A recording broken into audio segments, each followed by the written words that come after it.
ಗುರುಭ್ಯೋ ನಮಃ. ಗಣಪತಿಯೇ ನಮಃ. ನಿಗೂಢ ಭವಿಷ್ಯ ಫಲ ಚಾನಲ್ಗೆ ಸ್ವಾಗತ. ವೀಕ್ಷಕರೇ, ನಾವು ಇಂದಿನ ಸಂಚಿಕೆಯಲ್ಲಿ ಕನ್ಯಾ ರಾಶಿಯವರ ಬಗ್ಗೆ ಹೇಳಿಕೊಟ್ಟಿದ್ದೀವಿ. ಇವತ್ತಿನ ವಿಡಿಯೋದಲ್ಲಿ ತುಲಾ ರಾಶಿಯವರಿಗೆ ಏಪ್ರಿಲ್ ತಿಂಗಳು ಹೇಗಿರುತ್ತದೆ, ಈ ರಾಶಿಯ ಏಪ್ರಿಲ್ ತಿಂಗಳ ಮಾಸ ಭವಿಷ್ಯವನ್ನ ಈ ವಿಡಿಯೋದಲ್ಲಿ ನೋಡೋಣ. ಈ ವಿಡಿಯೋನ ಲೈಕ್ ಮಾಡಿ ಮತ್ತು ಶೇರ್ ಮಾಡಿ. 11ನೇ ಮನೆಯಲ್ಲಿ ಗ್ರಹಗಳ ಶುಭ ದೃಷ್ಟಿ ಇರೋದ್ರಿಂದ ಆದಾಯ ಮೂಲಗಳು ಹೆಚ್ಚಾಗುತ್ತದೆ. ಕೆಲಸದಲ್ಲಿ ಸಿಗುವಂತ ಬೋನಸ್ಗಳು ನಿಮಗೆ ಸಿಗುವಂತದ್ದಾಗುತ್ತದೆ. ಶುಕ್ರನ ಪ್ರಭಾವದಿಂದ ನಿಮ್ಮ ಲೈಫ್ ಸ್ಟೈಲ್ ಇಂಪ್ರೂವ್ಮೆಂಟ್ ಮಾಡೋಕ್ಕೆ ಸಾಕಷ್ಟು ಹಣ ಖರ್ಚು ಮಾಡ್ತೀರಾ. ದುಡ್ಡು ಬರ್ತಾ ಇದೆ ಅಂತ ಅಂದುಕೊಂಡು ಬಹಳಷ್ಟು ಖರ್ಚು ಮಾಡ್ಲಿಕ್ಕೆ ಹೋಗ್ಬೇಡಿ. ತಿಂಗಳ ಕೊನೆಯಲ್ಲಿ ಸಣ್ಣ ಪುಟ್ಟ ವಿಚಾರಕ್ಕೆ ಹಣಗಳ ಖರ್ಚು ಬರಬಹುದು. ಹಾಗಾಗಿ ಉಳಿತಾಯ ಕಡೆ ಗಮನ ಕೊಡಿ. ಮತ್ತೆ ನಿಮ್ಮ ವೃತ್ತಿಯ ಮತ್ತೆ ಉದ್ಯೋಗದ ಬಗ್ಗೆ ನೋಡಬೇಕಾದ್ರೆ ಸೂರ್ಯ 7ನೇ ಮನೆಯಲ್ಲಿ ಇರೋದ್ರಿಂದ ನಿಮ್ಮ ಸಹಪಾಠಿಯೊಟ್ಟಿಗೆ ಸಣ್ಣ ಪುಟ್ಟ ಜಗಳಗಳು, ಇಗೋನೆಸ್ಗಳು ಆಗಬಹುದು. ನೀವು ಸರಿ ಇದ್ರೂ ಕೂಡ ಬೇರೆಯವರು ನಿಮ್ಮನ್ನು ತಪ್ಪಂದು ತೋರಿಸಲಿಕ್ಕೆ ಟ್ರೈ ಮಾಡ್ಲಿಕ್ಕೆ ಇರ್ತಾರೆ. ಆಫೀಸಿನಲ್ಲಿ ಪಾಲಿಟಿಕ್ಸ್ ನಿಂದ ದೂರ ಇರಿ.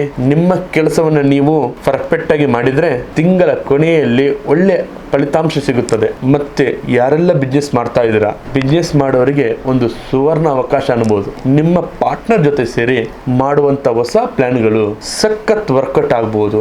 ನೀವು ಏನಾದ್ರೂ ರಿಯಲ್ ಎಸ್ಟೇಟ್ ಆಗ್ಲಿ, ಡಿಸೈನಿಂಗ್ ಆಗ್ಲಿ, ಕಲಾತ್ಮಕ ವಸ್ತುಗಳನ್ನ ವ್ಯಾಪಾರ ಮಾಡುತ್ತಿದ್ದರೆ ಡಿಮ್ಯಾಂಡ್ ಜಾಸ್ತಿ ಆಗ್ತದೆ. ನೀವು ಹೊಸ ಅಗ್ರಿಮೆಂಟ್ ಮಾಡಬೇಕಾದ್ರೆ 15ನೇ ತಾರೀಕು ನಂತರ ಮಾಡಿ, ಒಳ್ಳೆ ಟೈಮ್ ಇದೆ. ಮತ್ತೆ ಪ್ರೀತಿ ಮತ್ತು ಕುಟುಂಬದ ವಿಚಾರ ನೋಡ್ಲಿಕ್ಕೆ ಹೋದ್ರೆ ನಾವು ಸಂಗಾತಿ ಜೊತೆ ಸಣ್ಣ ಪುಟ್ಟ ವಿಚಾರಕ್ಕೆ ವಾದ ಆಗಬಹುದು.